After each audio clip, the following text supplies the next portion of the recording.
They were beaten 2-1 by Brazil. Brazil won tonight, but should Brazilian fans be celebrating, or should serious questions be asked? Because, especially in the first half, Japan gave Brazil a run for their money. Japan pressed them high, won the ball quick, and even got in front. Japan even led at the break. Hello and welcome to the stream. If you're new to the channel, subscribe and hit that notification bell and hit like, because those are the best ways to support this channel. It won't cost you anything, but it will help this channel immensely so that more people who enjoy this type of content can see this video. And so let's proceed. The first half, Brazil couldn't impose themselves in the game, and that largely due to the fact the way Japan was set up. Japan's players, they seemed so athletic. They were full of running, and Brazil simply couldn't keep up with Japan in the first half. So 1-0, I would argue against the run of play, because although Brazil had most of the possession, Japan still got in front and led at the break. Nothing more than what they deserve. But in the second half, we seen a different Brazil. A totally different Brazil in the second half. I don't know what Ancelotti told them at halftime, but it worked. Brazil came with a different vigor in the second half. They took total control of the game. The second half was all about Brazil. And the substitutions changed the game for Brazil, because Hendrick came first and then Martinelli. That meant that Japan's defense were pushed back. Not because they want to, but because the way Brazil was playing the second half, they pushed Japan's defense. Hello and welcome to the stream. Brazil pushed Japan's defense back, and they were struggling to keep up with that pressure. And when a good team like Brazil had full control of the game, waves and waves and waves of attacks was just a matter of time. Japan just were struggling to get out of their own half, because with Henry in the team, now Brazil could run in behind, because Henry has so much pace that if Japan's defense were playing further forward, like they were playing in the first half, Brazil would exploit the space. Hello and welcome to the stream.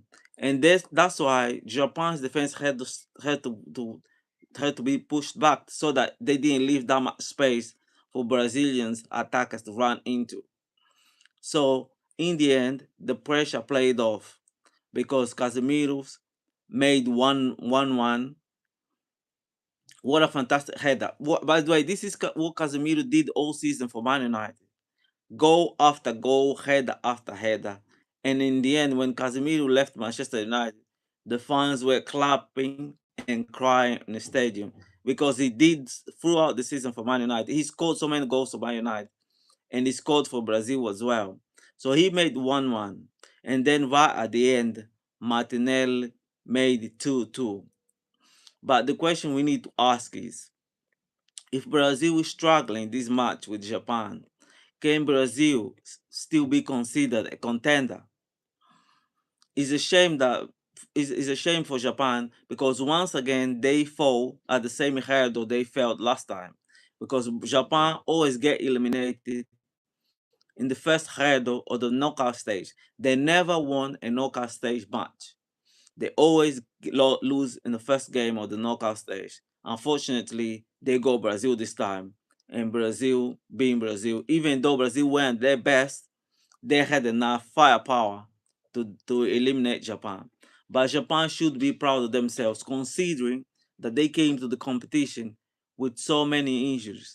So many of Japan's best players didn't play at this tournament, but they still managed to give Brazil a run for their money. So Japan should be proud of themselves. As to Brazil, they have to improve. And is there a worry for Brazil because both Casemiro and Pakata left the pitch um, injured? Are they going to be fine for the next game? Because those are the two starting midfield players. Also with the Guimarães, that's the Brazil midfield lineup: Casemiro, Pakata, and Guimarães. If Casem I'm where am I? I'm in London. I live in London. Thanks for asking me. Hi, bro. Welcome to the channel, everyone. Thanks for watching.